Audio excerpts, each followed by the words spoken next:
God warns, you will cry for the rest of your life if you skip this.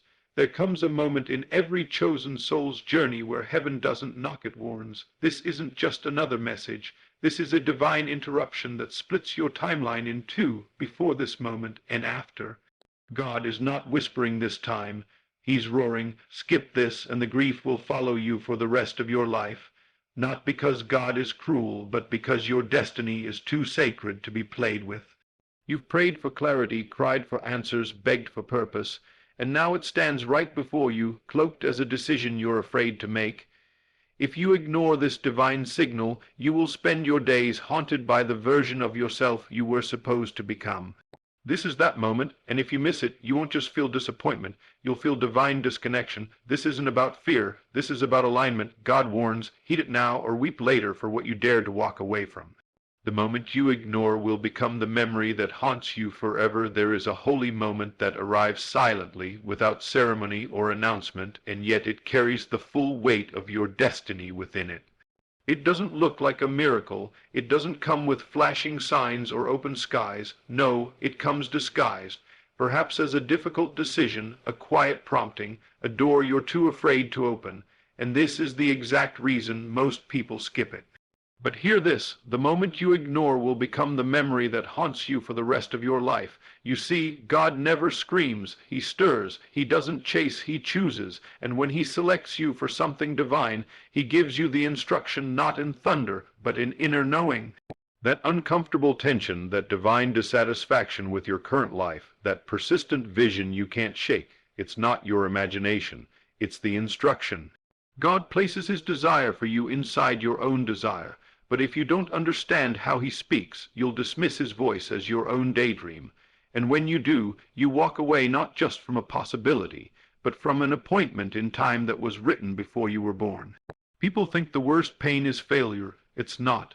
The worst pain is the realization that you could have had everything God promised, but you paused, you waited, you doubted, you skipped the signal and kept scrolling.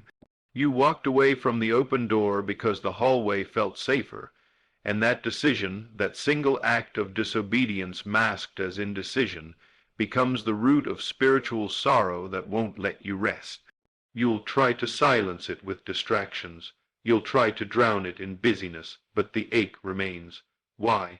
Because the part of you that is eternal knows when it has missed the moment.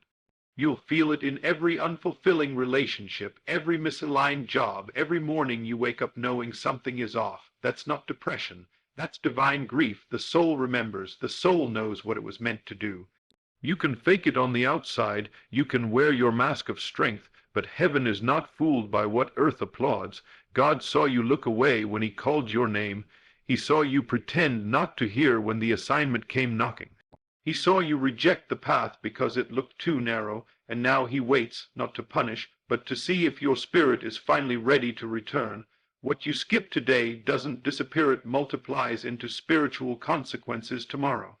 Every act of delay becomes a spiritual detour, and the longer you walk away from alignment, the harder it becomes to recognize the sound of your own purpose. Some of you don't feel God anymore, not because he left, but because you stopped responding when he was near.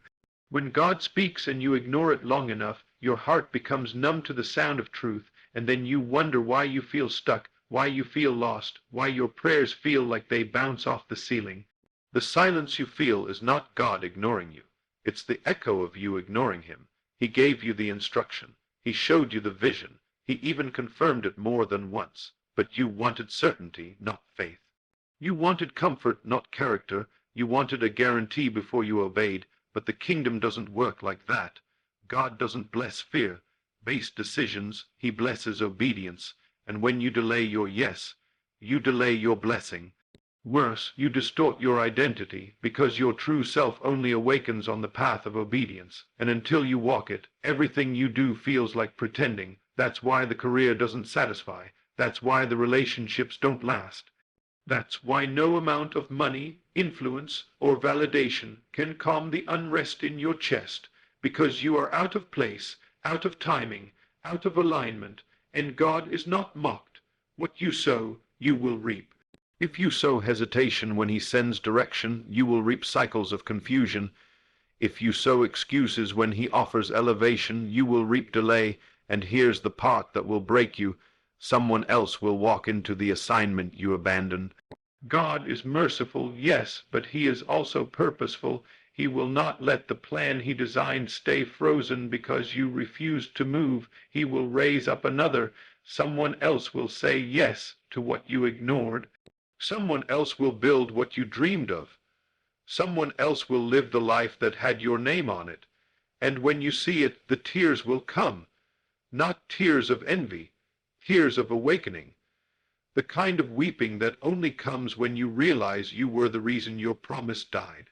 This is the sorrow that haunts chosen ones, the unbearable knowing that it was already yours, and you still missed it, but even now, yes now, there is mercy, because if you are still breathing, God is still reaching.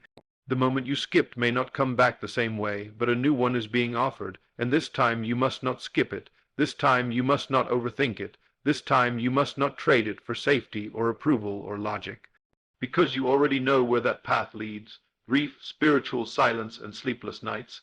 God is warning you not to punish you, but to protect you from your own procrastination. He is not trying to scare you, he's trying to awaken you. You were born for more, but more only comes when you respond without delay. This is your second chance, your sacred interruption, your divine deadline. Heaven is watching. Don't you dare skip this moment. Because if you do, your spirit will remember what your flesh forgot. And you will cry not just once, but quietly for the rest of your life, not because God withheld, but because you walked away. Choose differently now. The future you will thank you. Eternity already knows what's possible. Don't the cry that never stops. When you betray the voice within, there is a cry that no one hears, not your friends, not your family, not even those closest to you. It's a silent cry, a weeping of the soul that begins the moment you betray the voice within, and once it starts, it rarely stops. It echoes through every season, through every chapter of your life, because the greatest grief known to man is not what happens to him, but what he refuses to become.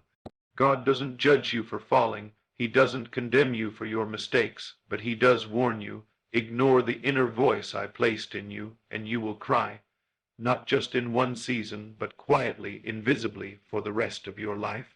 Because the voice within is not your ego, not your fleeting emotions.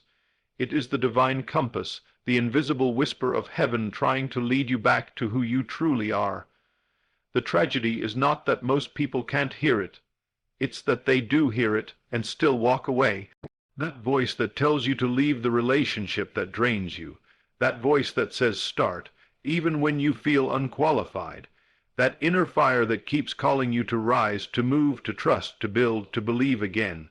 That's not you being dramatic. That's divinity waking you up from spiritual sleep. But the moment you ignore it in favor of logic, in favor of fear, in favor of comfort, you create a fracture in your soul. The world doesn't see it. You still smile, you still post, you still function, but deep down you know something sacred has been denied, and it doesn't go away. No amount of distraction can silence it. No level of success can soothe it. Because the voice within you is not chasing fame or applause. It's chasing fulfillment, completion of your divine contract. You were not placed here to blend in. You were not called to maintain what is safe. You were anointed to shift the atmosphere around you, and that calling comes with a voice that refuses to let you settle. But most people betray it. They hear it and suppress it. They feel it and ignore it. And so they live lives of quiet desperation, celebrated on the outside, tormented on the inside. The soul knows when it has betrayed heaven. The cry that follows isn't always loud. Sometimes it's a dull ache. Sometimes it's restlessness you can't shake. Sometimes it shows up as depression or anxiety or chronic dissatisfaction, and you try to treat the symptoms, therapy, medication, temporary fixes, but none of it touches the root. Because the real problem is spiritual disobedience. You told yourself you needed time. You told yourself you weren't ready. You told yourself you had responsibilities. But deep down you know you said no to a divine yes. And now your life feels like a waiting room with no end in sight. Nothing opens, nothing flows, nothing fulfills, because the path you were meant to walk is no longer under your feet. You stepped off it when you stopped trusting the voice, and here's the truth. You can pretend for a while.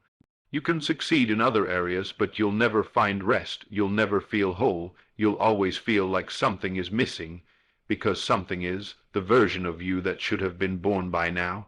The life that was trying to emerge through your obedience, the breakthrough that required your surrender, and until you return to that voice, nothing will satisfy. You'll change jobs, change friends, change cities, change churches, but the ache will follow you, because it's not about what's around you.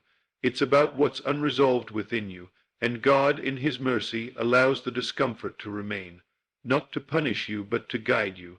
The discomfort is divine. It is holy agitation. It is heaven knocking from the inside, and every day you ignore it, the cry grows louder. It may not be audible, but it becomes emotional, psychological, physical. Your body breaks down under the weight of your own resistance.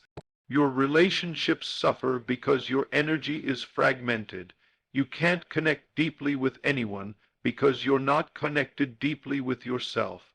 The cry is not a curse, it's a call. It is the proof that God has not given up on you. But the longer you wait, the heavier the grief becomes. You begin to wonder, is it too late? You look at the years lost, the time wasted, the opportunities missed, and regret starts to build a prison around your heart. But hear this, the moment you obey the voice within, the restoration begins. It doesn't matter how long you've delayed. God can redeem time, but He cannot move for you. You must move with Him.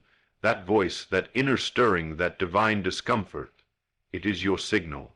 It is your assignment wrapped in discomfort. It will not always make sense. It will not always be logical, but it will always be aligned, and that is the only way peace can return. People ask, how do I know it's God? Because it won't leave you alone. Because you can't forget it. Because it scares you and excites you at the same time. Because the moment you start imagining yourself doing it, something comes alive in you. Because when you try to suppress it, everything else becomes harder. That is the divine fingerprint. That is the signature of the voice within. Do not betray it. Do not postpone it. Do not ignore it. Because if you do, the cry will come. And it won't be just one cry. It will be the sound of your spirit mourning what it never got to express. And that sound, though silent, will echo through every season. Don't become the person who gets to the end of their life full of stories about what could have been. Don't live in the shadow of the version of yourself that you denied. Don't choose fear dressed as practicality. Don't let your logical mind talk you out of your spiritual mandate. The voice within is not your enemy, it is your map. And if you will finally say yes, fully, without conditions, without delay, you will not only silence the cry, you will awaken a joy deeper than anything this world can give, a joy rooted in alignment, a joy born from obedience, a joy that can only come when your soul is finally doing what it was created to do. So hear God's warning, not as a threat, but as a plea. Listen, obey, respond, because if you skip this, you will not just cry for a moment. You will cry every time you remember what could have been. Don't let that be your story. The voice within is calling. This time answer, miss it again. The warning you feel is the future you're about to miss. There are moments in life when God doesn't speak through words, but through warnings, through that sudden unrest, that still tension in your chest, that spiritual pressure you can't quite explain. And while others call it overthinking or nerves, your spirit knows the truth. This is the divine alarm. It is heaven's way of saying, stop, look, listen. What you're about to walk past may be the very thing you've prayed for. And if you ignore it, if you dismiss the unease or the pull inside, you may not just be skipping a step. You may be skipping the very future that was written with your name on it. You will feel it as hesitation, but it's not fear. It's not anxiety, it's divine instruction masked as a moment of choice, and that choice will either preserve your destiny or bury it, because God's greatest warnings rarely come through booming voices from the clouds. They come through the still inner knowing that something is off, something is sacred, or something is waiting on you to move. You've asked God for breakthrough, you've pleaded for signs, but the truth is, most of the signs have already come. The problem isn't heaven's silence, it's your refusal to trust what your spirit already knows. God speaks before the storm, he nudges before the fall, he whispers before the tears, and if you wait for the crisis to confirm the warning, it will be too late.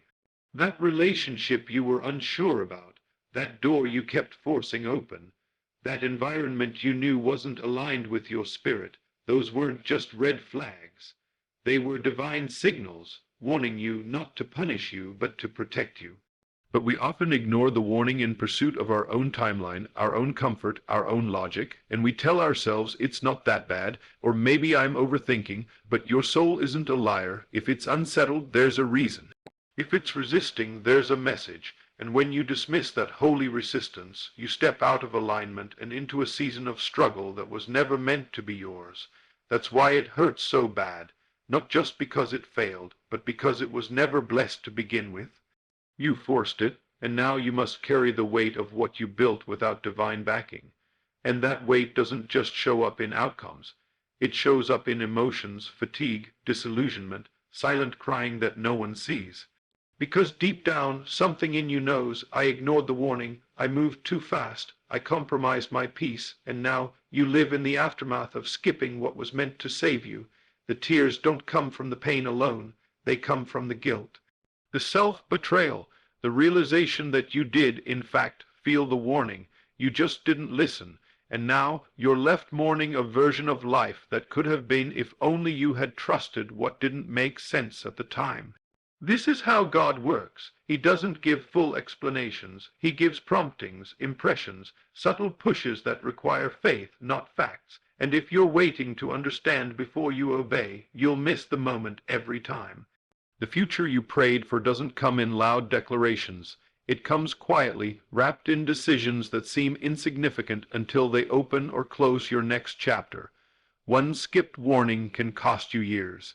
One delayed decision can turn a divine appointment into a missed opportunity, and though God is merciful and can redeem time, he does not cancel consequence. What you avoid now may come back as regret later. And the pain of that regret can last a lifetime, because it's not just about missing a blessing. It's about missing yourself, missing who you were meant to be, the version of you that only shows up when you obey without needing all the answers. That version of you is always waiting on the other side of warning.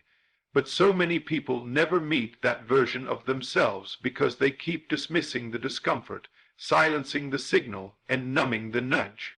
They trade divine guidance for temporary relief, and years later they cry over what slipped through their fingers, not because it wasn't possible, but because it was too costly to trust. And here's the truth no one wants to admit: God will not force you into destiny.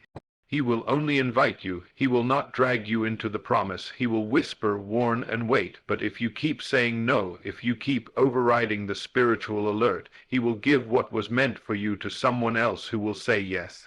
The idea, the opportunity, the breakthrough, God is not limited to you, and when you skip what he has prepared, he does not mourn for himself. He mourns for you, because he knows the depth of joy and freedom and fulfillment that you will now never taste. All because you refused to trust what your own soul was screaming. That's why some people never stop crying. Not because life was unfair, but because they realized too late that they were the ones who forfeited their own blessing. That warning you felt, it wasn't a distraction. It wasn't your imagination. It was your future trying to speak to you. And if you skip it, it doesn't disappear. It becomes a shadow in your life, a constant reminder of what could have been.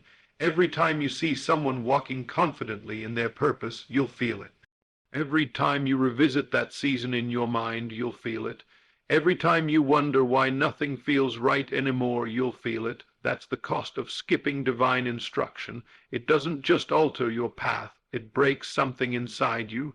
But the grace of God is that even now, even after the warning, even after the delay, even after the tears, you can return, not to the same opportunity, perhaps, but to the same alignment, to the same flow, to the same God who never gave up on you, even when you gave up on your own discernment.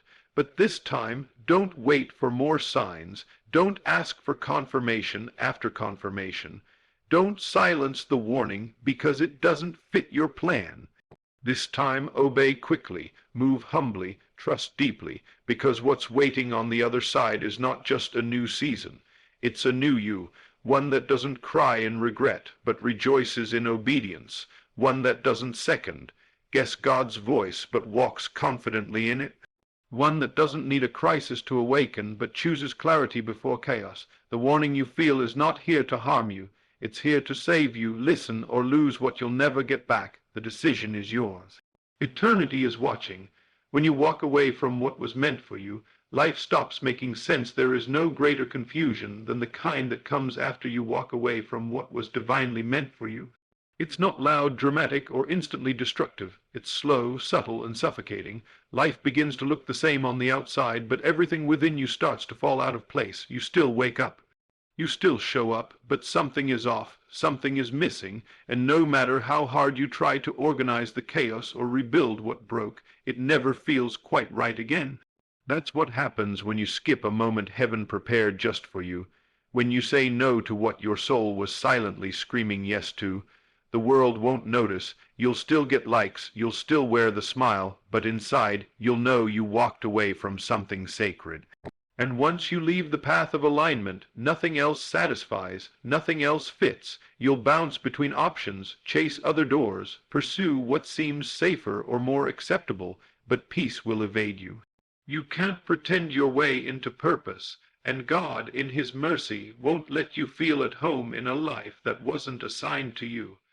He will allow the confusion to remain, not to punish you, but to awaken you. That's why the joy doesn't last. That's why the relationship starts feeling empty. That's why the job becomes a burden, because it was never yours to settle in. It was a substitute, and the soul knows the difference between fulfillment and compensation. There are places that can feed your ego but starve your spirit. There are people who can offer comfort but block your calling. And when you choose them instead of the narrow road that scared you, you may gain applause but lose your peace.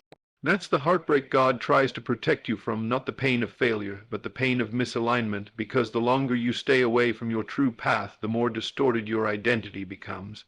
You start to forget who you were before the compromise. You lose sight of the vision that once kept you up at night.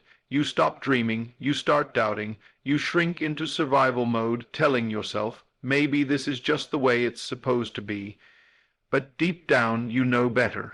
You know what it felt like when God stirred your spirit, when you sensed that shift coming, when you had clarity. Even if it scared you, you knew what to do. But you didn't. You waited. You rationalized. You asked for more signs, more confirmations, more time, and then the moment passed. The door didn't slam shut. It just faded, and now you're left staring at a life that should feel like home, but doesn't. That is the grief that lingers, the slow ache of spiritual regret. And what makes it worse is that it's invisible. People don't understand why you're not okay. They look at your life and see success, stability, structure. But they don't see the empty chair in your soul, the part of you still waiting for the version of you that never showed up. You'll carry that absence into every room. You'll feel it during quiet moments, during prayer, during celebrations. That tiny whisper, this isn't it, and the longer you ignore that voice, the more numb you become to it. That's the real danger, not that you feel pain, but that you stop feeling anything at all, that your heart becomes hardened, that you lose the sensitivity that made you spiritually alive, because when you continuously override divine instruction, your soul becomes calloused, and the more calloused you become, the more you depend on external signs to guide you. But by then, the internal compass has grown weak. You've trained yourself to mistrust the very voice that once led you toward destiny.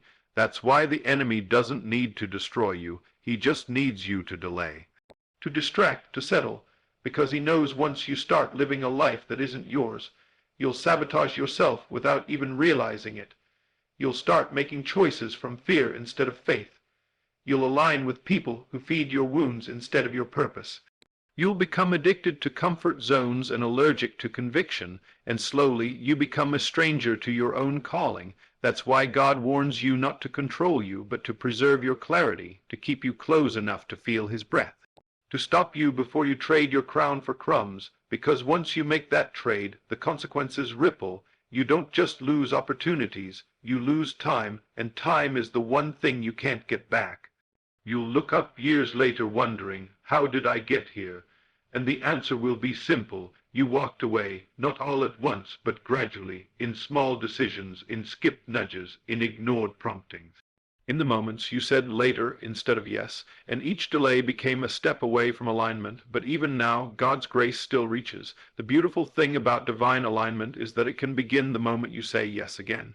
Not just with your lips, but with your life. The moment you stop negotiating with your fear and surrender to the voice that never left you. The voice that saw the version of you that still exists beneath the disappointment, beneath the confusion, beneath the regret.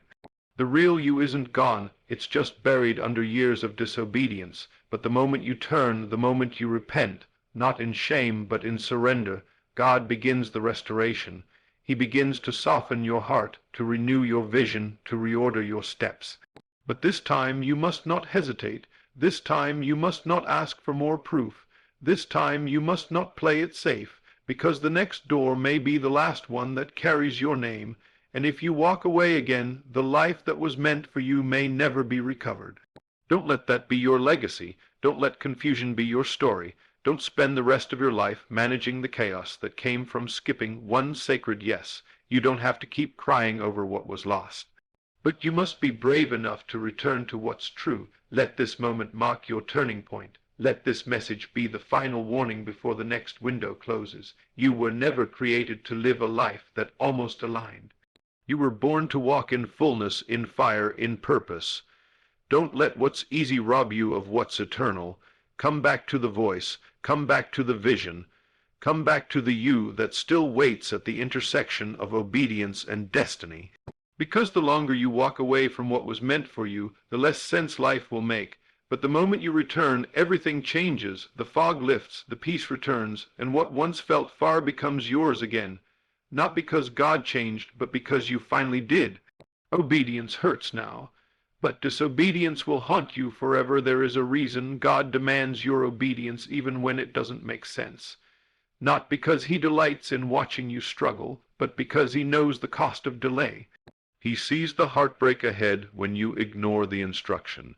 He sees the missed blessings, the broken path, the detours lined with regret. What feels hard now will feel holy later, but what feels easy now will become agony later. Obedience hurts, yes, it stretches you, it makes you walk by faith and not by sight. But disobedience, that's a slow spiritual death. It doesn't feel like it at first. At first, disobedience feels like relief. Like avoiding the uncomfortable, like taking the shortcut. But what you don't see is that every moment you choose your comfort over his command, you choose regret over reward. God never gave you the instruction to control your life. He gave it to protect your purpose. That nudge you keep ignoring, that dream you shelved, that conversation you're afraid to have, that leap you're too afraid to take, those are not random thoughts. They are divine instructions. And the longer you pretend they're optional, the deeper the sorrow will be when you realize what you missed. This is the kind of grief that lingers, not because God is punishing you, but because your spirit remembers what it was supposed to become. Your soul knows when it has aborted its own assignment. The pain of obedience is temporary, but the ache of disobedience becomes a lifestyle. You carry it into your decisions, your relationships, your work, your worship. Everything becomes off center because you're not where you're supposed to be. You're functioning but not flourishing. You're existing but not expanding. You're showing up for a life that was never fully yours to live because the life God had planned for you was buried under fear, overthinking, and spiritual laziness, and the enemy won't even try to stop you. He'll just keep whispering later when you're ready, when you have more money, when you're less afraid, but later becomes never when you live on the run from obedience, and while you delay, the dream dies. The opportunity fades, the timing expires, because obedience is tied to timing, and timing is tied to destiny. When God says move, he's not being dramatic. He's being specific. He knows what's ahead. He knows what's about to close. He knows what's about to break open. Your delay isn't neutral, it's dangerous. It doesn't just pause your life, it reroutes it. It births detours filled with confusion, disappointment, and silent suffering.